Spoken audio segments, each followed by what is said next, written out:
2 em 1, o espaço mais plural de Foz do Iguaçu, Rádio Clube FM e Portal H2 Foz, juntos na cobertura das eleições.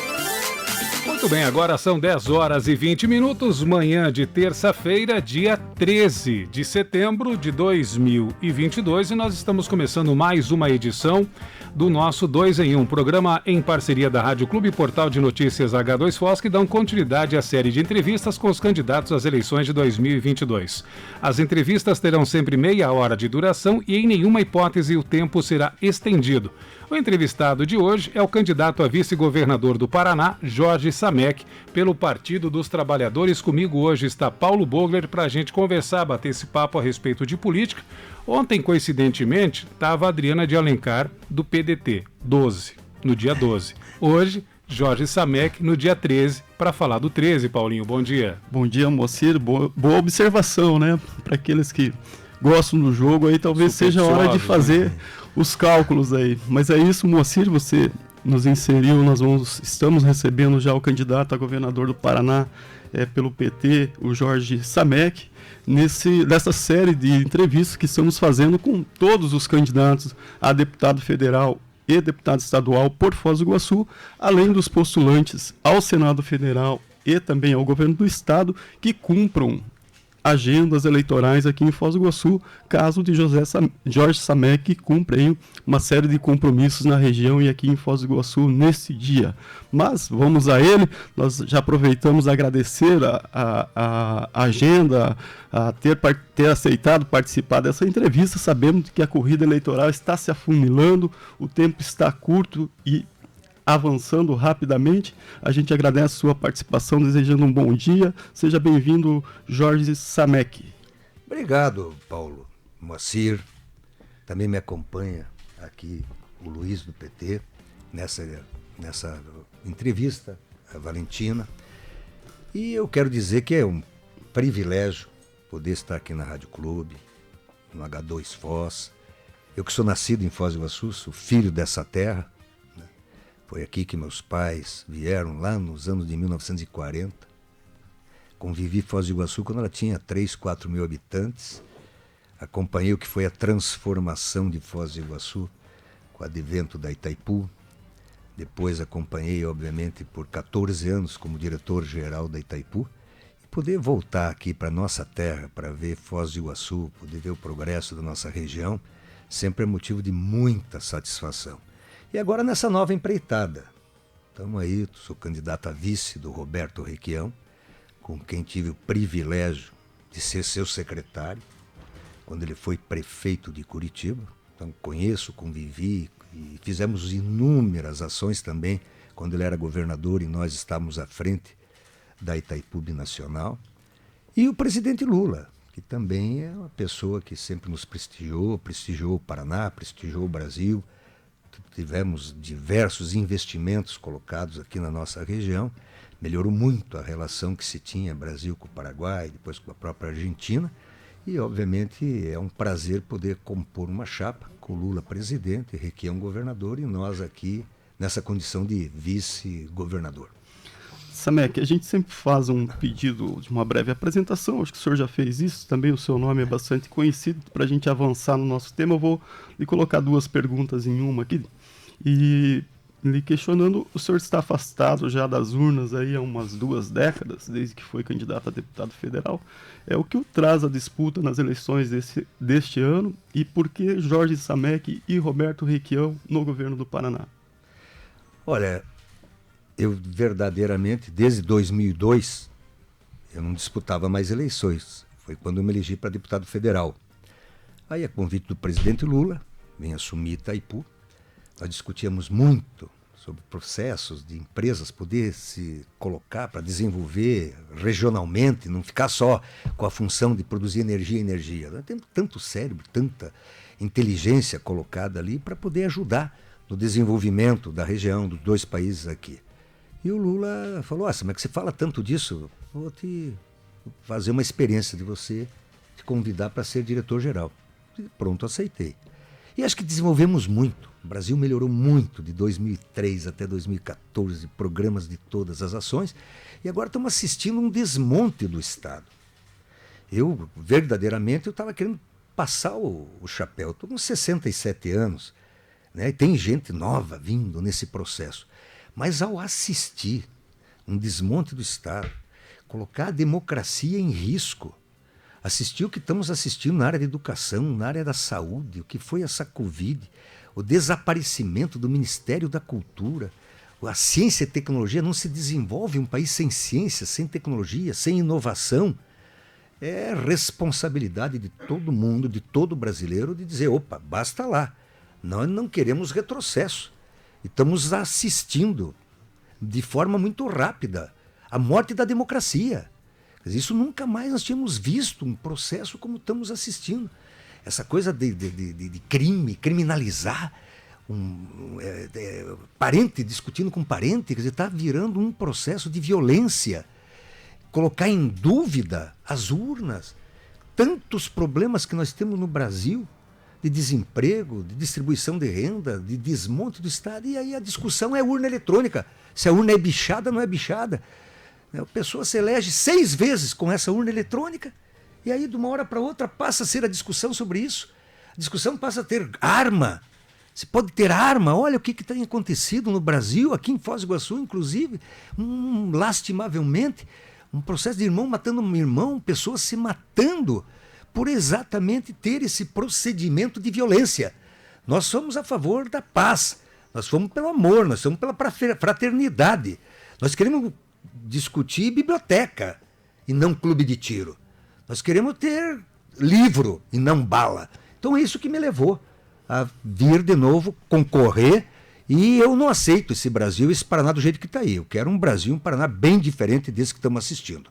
Candidato, o senhor é um homem muito experimentado durante muitos anos, como o senhor disse, já teve um trabalho como secretário em Curitiba, depois foi eleito deputado federal, já tem aquele crédito do eleitor, e depois a questão da Itaipu Binacional. Mas em termos de projeto, o que o senhor acha que ainda falta acontecer no Paraná, uma reestruturação aqui para a nossa região principalmente? Olha, o Paraná, nós temos 2 Paraná bem distintos. Nós temos um Paraná bem desenvolvido, em que já tem estrutura de universidade, de estradas, de cooperativas, formação empresarial, dos trabalhadores, uma organização boa. Mas temos aquilo que nós chamamos de centro expandido. Perto de 150 municípios que não tiveram ainda uma presença mais forte do Estado. Então são 2 coisas bem distintas. Nós vamos ter que ter um olhar muito, muito mais colocado na lupa sobre essas regiões que ainda não sofreram o processo de desenvolvimento. Agora, desenvolvimento para nós também é quando o ser humano está colocado nele. Não adianta ter a melhor indústria, o melhor PIB e de repente a população passando fome. Nós estamos assistindo um maior processo de concentração de renda. O Paraná e o Brasil vem crescendo, mas a cada dia que passa nós estamos concentrando muita renda. Você nunca viu tanto carro importado, caminhonetona, pessoas vivendo muito bem, mas também nós nunca assistimos tanta gente desempregada, morando em marquise, morador de rua. Você anda em quadra por quadra, todo mundo pedindo esmola, pedindo dinheiro, pedindo comida. Desesperadamente as pessoas estão empobrecendo. E esse Brasil, esse Paraná, para nós, esse não é o que nós queremos. Muito longe disso. E quem pode mediar isso só tem uma instituição que chama governo. Governo é para cuidar das pessoas. Governo tem que ter políticas públicas, tem que ter políticas sociais. Quem pode fazer essa mediação entre ter desenvolvimento, riqueza, mas também atender a população. Rico vive bem em qualquer lugar. O rico vive bem em Foz do Iguaçu, vive bem em Nova York, em Paris, em Matelândia, em qualquer lugar do país, Cascavel. Mas quem precisa de governo é o pobre. A escola, a educação, remédio, mais emprego, merenda escolar, educação de qualidade. Isso é obrigação do Estado para exatamente minorar essas desigualdades que estão ocorrendo. E isso é a marca registrada de Roberto Requião, a marca registrada do presidente Lula e a mim também. Eu a vida inteira só entrei na política exatamente para poder minorar esses problemas e construir um Brasil para 240 milhões de brasileiros. E não um Brasil para 40, 50 milhões, que tem tudo, enquanto a grande maioria da população está aí à margem desse processo de desenvolvimento. A gente percebeu isso também durante a pandemia de 2 estados do Paraná. Se tem um que, como o senhor falou, é rico, mas tem outro que estava desguarnecido. Mas a questão do agronegócio também é uma coisa que implica muito. É um estado rico, por um lado, mas tem pessoas passando fome. Como é que o senhor pretende, junto com o governador Requião, caso ambos sejam eleitos, fazer uma paridade nessa questão? Eu acho que isso aí, o Lula foi muito feliz na época que ele foi presidente, a partir de 2003, e trouxe para comandar o Ministério da Agricultura o Roberto Rodrigues e falou, nós temos 2 agriculturas. Tem uma agricultura que é importante, é imprescindível, é a que traz divisas para o país, é a que traz desenvolvimento, que é o agronegócio. E aqui nós estamos super bem colocados, porque temos as melhores cooperativas do Brasil e as 5 maiores também na nossa região. Então, esse é o agronegócio. Mas tem uma outra agricultura. Tem uma agricultura familiar, uma agricultura que é feita de pequenos e pequeníssimos produtores, agricultura que é feita através da reforma agrária, que precisa ter um outro olhar. A agricultura orgânica, que cada dia que passa está se consolidando, a agricultura para trazer a merenda escolar, de preferência sem uso de agrotóxico, tudo isso tem que ter um outro olhar. Então nós vamos estar distinguindo de forma muito concreta o que é agricultura empresarial. Essa precisa do quê? Precisa de porto, precisa de armazenamento, precisa principalmente de recursos para o período de safra, que é o que está, inclusive, ocorrendo agora, uma falta total de recursos para o plantio no plano safra. E a outra agricultura é a agricultura que precisa de assistência técnica, que precisa de pesquisa, que precisa fazer com que esse pessoal ainda se desenvolva no sentido de poder permanecer produzindo alimentos. E aí o Paraná, ele é rico, a maior riqueza que nós temos no estado do Paraná se chama estrutura fundiária. Nós temos quase 300 mil propriedades rurais e 85% disso tem até 50 hectares. Por isso que nós temos 399 municípios no Paraná. E a maioria delas depende da agricultura e dessa agricultura familiar. Se não existisse, isso não teria 399 municípios. O que faz e desenvolve a economia é exatamente esse pequeno produtor. E não teríamos cooperativa. Por que você não tem cooperativa no Mato Grosso? Não tem cooperativa em Tocantins? Porque não tem essa estrutura fundiária que nós tivemos aqui, trazendo os gaúchos, os catarinenses, os paulistas e os mineiros no norte do Paraná, na nossa região, mais gaúchos e catarinenses, que naquela época era tudo na enxada. Então quem tinha 10, 15 hectares era o máximo que podia produzir. E isso fez e consolidou esse processo. E esse é o olhar que nós vamos ter muito acurado no sentido de manter essa estrutura fundiária, que é a maior riqueza que o estado do Paraná tem. Candidato, o senhor já deu já fez uma introdução sobre esses campos distintos que, segundo o programa de governo da Federação Paraná da Esperança, estão em disputa nessas eleições. Eu gostaria de que o senhor avançasse, explicasse melhor o que significa e por que a sua coligação, a sua frente política está propondo essa repactuação a partir dos compromissos da Constituição de 1988, é o que diz o programa de governo, e como que isso está relacionado na prática, efetivamente, em termos de mudança política no estado do Paraná? Você anda, e eu tenho percorrido o Paraná inteiro, e todo mundo tem lembranças das marcas do programa e dos governos, porque o Requião foi governador 3 vezes pelo Paraná. Então, quando se fala panela cheia, está na cabeça das pessoas. Trator solidário, está na cabeça das pessoas. Leite das crianças, está na cabeça das pessoas. Irrigação da madrugada, está na cabeça das pessoas. Tarifa social da Copel, da Sanepar. Quer dizer, programas que estão, obviamente, consolidados como marca de uma gestão. E quais foram essas marcas? Pode ver que isso tudo é fruto de uma sensibilidade social. Fazer governo exatamente para quem mais precisa de governo. Se trocar imposto por geração de emprego, essas coisas todas, trazer a universidade, né? E já foi o esquema do Estado com o governo federal, de políticas de cotas. Tem alguma coisa errada nesse Brasil.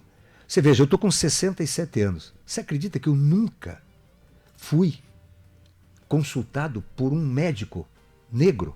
Nem médica negra? Nunca me tratei com um dentista negro ou negra. E 50% da população ou mais é de negros e pardos. alguma coisa está errada, está fora de lugar.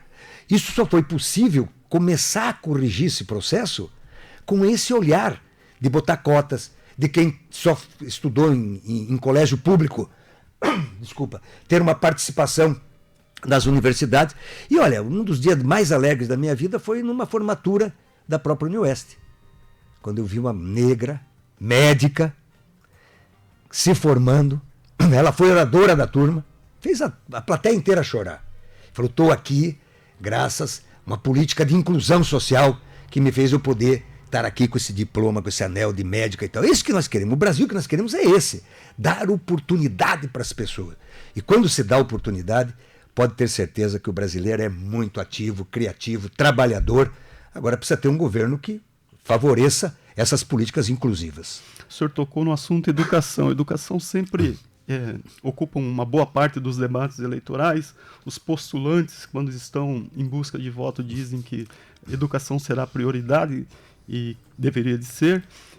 No programa de governo da sua frente política, diz que impera hoje a lógica empresarial neoliberal no governo do Paraná à frente da gestão da educação. O que seria diferente sobre a gestão do PT em educação, candidato Jorge Samek? O Paraná, durante 8 anos, foi considerado o melhor ensino público do Brasil. Para você fazer isso, você tem que valorizar os professores. Nós estamos com um déficit de 15 mil professores no estado que estão só sendo contratados ano após ano. Não de forma definitiva, para poder ascender, para poder ter carreira. Nós no Paraná tivemos, na época do Requião, um processo que todos os professores tiveram oportunidade de poder se aperfeiçoar. Você fez um grande trabalho com as universidades estaduais, e o Paraná tem várias, 6 universidades estaduais, em que os professores que não tinham curso superior, que não tinham graduação, não tinham mestrado, foi dada a possibilidade para poder ter um melhor aperfeiçoamento. Lógico que isso acaba voltando para a qualidade do ensino. As áreas tecnológicas hoje que avançaram demais, Moacir. Você analisa hoje, a internet daqui, você tem uma possibilidade, uma biblioteca num iPhone, né? Isso são coisas fantásticas, que nós não queremos ficar só olhando no retrovisor. Nós queremos avançar nesse processo. E aí quando o Requião me convidou e falou, Samek, eu quero que você seja meu vice. Eu preciso de você, você é a pessoa que já foi meu secretário, em você eu confio, parará, aquela coisa toda. Falei, tá bom, Requião. Então vamos começar a conversar. Quais são as tuas 3 prioridades? Me diga 3 prioridades que você quer fazer para o Estado. Ele falou, Samek, é muito simples, vou te falar. A primeira prioridade minha, educação. A segunda, educação. E a terceira, educação. Aí ele me pegou, falou contrapulo. Claro que nós temos necessidade de outras coisas. Falou, mas não se constrói um Estado, um município, uma nação, se nós não educar o nosso povo. Esse é o caminho, a minha prioridade 0 vai ser essa. Tanto que quando ele foi governador, a obrigação que começou a ficar de 20%, 20 não sei quantos por cento, ele já colocou 30% do orçamento exatamente para a educação. E isso nós vamos repetir, ampliando com esses novos conceitos que tem, com a nova tecnologia, para poder ter prioridade no Estado. Candidato, uma das questões que ficou muito latente foi a pandemia. Teve gente que ficou completamente sem renda, sem nada, né? O ambulante que vivia do sinaleiro, de vender bala, isso e aquilo, outras pessoas que recolhiam algum tipo de reciclável, de repente fecha tudo, para tudo, e essas pessoas ficaram ao Deus dará. A gente sabe que no plano de governo seu e de Requião existe uma transferência de renda. Tem algum valor já estabelecido e de onde vai vir esse dinheiro para essa transferência de renda para o estado do Paraná? São 2 coisas bem colocadas e distintas nesse processo. A primeira forma como foi tratada a pandemia, indo contra a vacinação. Se não tivesse ocorrido aquela CPI da Covid, nós não estaríamos com só 700 mil pessoas mortas. Tinha passado longe de 1 milhão. Colocar em dúvida a vacina. E olha o prejuízo que isso está ocorrendo. Hoje as crianças... Esse negócio criou uma dúvida na cabeça das pessoas que até para vacinar para poliomielite não está se conseguindo mais atingir metas. Nos nossos governos nós atingia 98%, 97% da população. Hoje está um desespero aqui porque está menos do que 30% da vacinação de poliomielite, de sarampo. Nós estamos regredindo, doenças que já haviam sido extirpadas estão voltando. E o que foi a gestão do Requião? Ele montou mais de 40 estruturas regionais da saúde. Inclusive aqui em Foz do Iguaçu, fizemos convênio com o próprio Costa Cavalcante, a implantação do hospital municipal, isso também se deve muito à prefeitura, mas também com aporte do governo do estado, hospital regional em Cascavel, enfim, vários. Por quê? Quanto menos tiver que se deslocar as pessoas, quanto mais você puder ter uma estrutura descentralizada, é obviamente muito melhor. O recurso advindo, e aí o Lula já colocou isso, a partir do dia 1º de janeiro, esses R$600 não vai ficar até 31 de dezembro. A data de validade do nosso adversário colocou só até 31 de dezembro. Não é não. Vamos manter políticas afirmativas.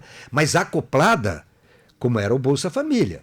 Tem que ter a criança na escola, o jovem tem que trazer um aprendizado, tem que ter um processo em que também tenhamos uma porta de saída. Os programas sociais não podem ficar pendurados por resto da vida. Ele tem que ter, porque uma pessoa desesperada, uma mãe que não tem emprego, que não consegue uma renda, nada, você não pode jogar o Léo como está aí, né? Que está colocado. Eu não sei se vocês têm ido a Curitiba, mas é uma loucura.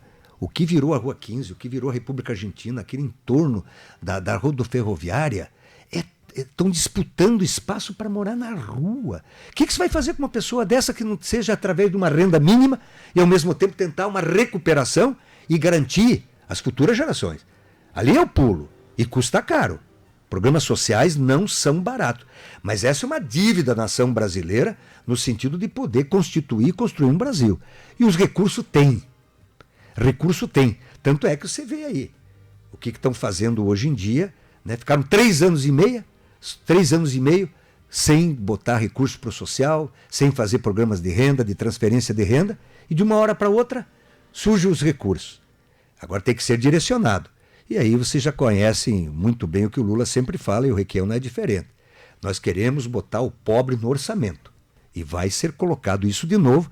Não quer dizer com isso que a gente tem uma política contra os ricos. Não temos problema contra os ricos. Mas o rico se vira. E sempre convivemos bem. Não temos problema nenhum com ricos. Aliás, é preciso ter gente, grandes empresas também que fornecem mão de obra e tal. Mas as políticas sociais têm que ser muito focadas. Só no Paraná nós temos 17 bilhões de isenção de impostos. Foi forma de fazer atrativos de empresas e tudo. 17 bilhões de reais que não estão sendo recolhidos como forma de isenção. Talvez, de repente, uma boa parcela disso, 20%, 30%, teria uma boa alocação no sentido de fazer essas políticas públicas que tanto precisamos. Candidato, uma próxima pergunta com relação às eleições. Estamos a menos de 20 dias aí e hoje as pesquisas indicam o governador Ratinho Júnior na liderança. Qual vai ser a estratégia da Federação Paraná da Esperança nessa reta final de campanha?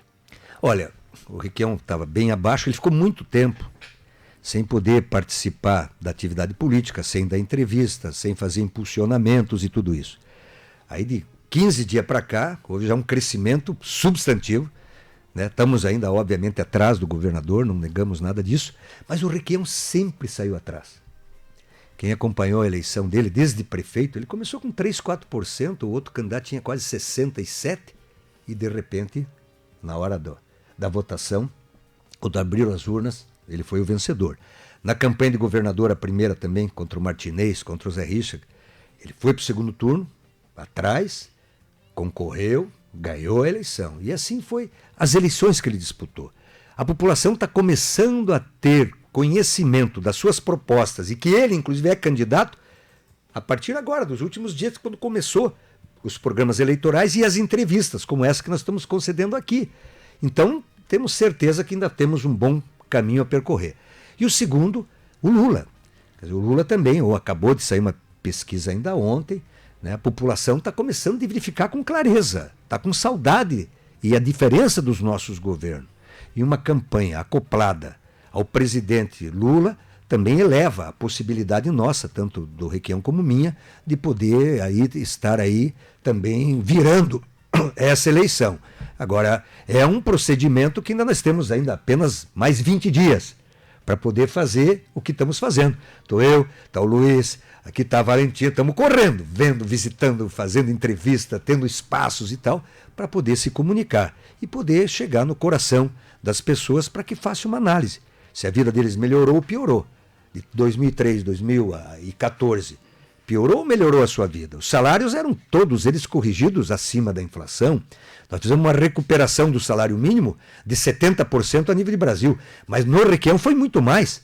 Ele instituiu o maior salário mínimo do Brasil, era do Paraná, que assim mesmo é muito baixo, né? O Diese disse que precisava de quase R$6.000 para poder ter uma vida digna conforme manda a Constituição para o salário mínimo. E veja que isso está longe de acontecer. Mas a gente quer trabalhar nessa direção, distribuindo renda, gerando emprego, cuidando das pessoas. E é isso que é a marca de Requião e de Lula. E a gente conta que a população comece a fazer esse comparativo e, de repente, quando chegar dia 2 de outubro, teremos lá, a nossa expectativa é que Lula seja presidente e Requião governador do estado do Paraná. Candidato, pedágio é um tema literalmente caro para Foz do Iguaçu e a região oeste, assim como todo o Paraná. E será uma pauta muito importante no próximo ano, envolvendo tanto o governo do estado e governo federal. O famoso abaixa ou acaba do governador Roberto Requião, quando ele era candidato, não foi cumprido, não houve uma alteração nesse modelo enquanto ele foi governador do Paraná. É possível acreditar em uma nova modelagem? É possível acreditar que será diferente caso Roberto Requião e Jorge Samek sejam eleitos governador e vice? Paulo, fica aqui o compromisso. O Requião foi mais de 40 processos que ele tentou não fazer o reajuste do pedágio. Só que isso estava tão bem amarrado de forma contratual, quando o ex-governador Jair Miller implantou esse processo, que toda vez que ele não dava o aumento, 3 horas, 4 horas depois, tinha uma liminar obrigando, porque literalmente os contratos eram absolutamente perfeitos, no sentido de dar salvaguarda para quem eram os concessionários dos pedágios. Agora nós temos a experiência do governo Lula. Quem vai para Santa Catarina, quem vai para São Paulo, hoje está em R$4, não está em 5, R$4,70 me parece, que está o pedágio de manutenção. E é esse que é o compromisso do Roberto Requião. Nós vamos fazer um processo no sentido exatamente de fazer uma estrutura que permita ter a manutenção, que as estradas têm que ser mantidas, corte de grama, ter ambulância, ter socorros e tudo isso, mas não com esse preço que nós estávamos pagando. Foi um verdadeiro assalto que ocorreu, talvez aí, isso prejudica a economia como um todo. Isso é mais ou menos como está acontecendo hoje com a luz e com a água. O dinheiro está indo tudo para os acionistas, e ali está vindo tudo para as concessionárias. Que você tira dinheiro de todo mundo da população para distribuir por uma meia dúzia de pessoas. Então isso vai acabar, essa farra do boi, isso aí pode ter certeza. E o pedágio nosso vai ser aí na casa do cincão. Candidato Jorge Samek, a gente chega ao fim da nossa entrevista, o senhor tem outros compromissos aí, a agenda está apertada, o senhor já nos informou aqui. Então a gente pede, como faz com todos os candidatos que aqui vêm, 2 minutos para sua conclusão, uma palavra final aí ao nosso ouvinte, a todos que acompanham essa entrevista hoje. Bom, primeiro agradecer demais a Rádio Clube, Portal H2 Foz, e dizer para os meus conterrâneos, nosso povo de Foz do Iguaçu, da região trinacional, eu sou um inconformado. Não posso de forma nenhuma achar que as coisas estão correndo bem. Não é esse Brasil, não é esse Paraná, não é essa Foz do Iguaçu que eu desejo. Tem muitas coisas, conquistas importantíssimas que nós temos na nossa cidade. Nós temos tudo a nos orgulhar de ter uma cidade tão bonita, tanto pela natureza como pela mão do homem, ter uma região trinacional, mas não precisaríamos estar convivendo com tamanhas sequelas sociais como estamos assistindo aqui. E é isso que nós queremos alterar. E já fizemos, nós já demonstramos como são possíveis ter programas sociais, programa de desenvolvimento, programas de planejamento, que nós executamos por ocasião das responsabilidades que nós assumimos. O Requião como governador, eu como diretor-geral da Itaipu, né, com a constituição do próprio Codefós, a constituição do Programa Oeste em Desenvolvimento, a implantação de Foz do Iguaçu de virar uma cidade universitária. Eu tive que sair de Foz do Iguaçu para poder estudar lá fora. E hoje a gente acolhe milhares e milhares de brasileiros e de outros países aqui se tornando um centro de referência da educação. É isso que nós queremos. Um Brasil que seja livre, um Brasil que seja democrático e essencialmente justo com o conjunto da população. Candidato, obrigado por comparecer, por trazer aí as informações do que defende, do que pensa para o Paraná e o Brasil nessas eleições. Tenha um bom dia e sucesso nessa caminhada. É contigo, Moacir.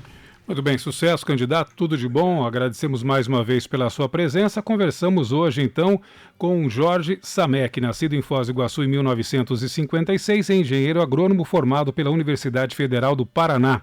Iniciou sua militância no movimento estudantil, no movimento pela redemocratização do país. Samek é cidadão benemérito de Foz do Iguaçu. O nosso 2 em 1 volta amanhã aqui nessa estação com mais um candidato.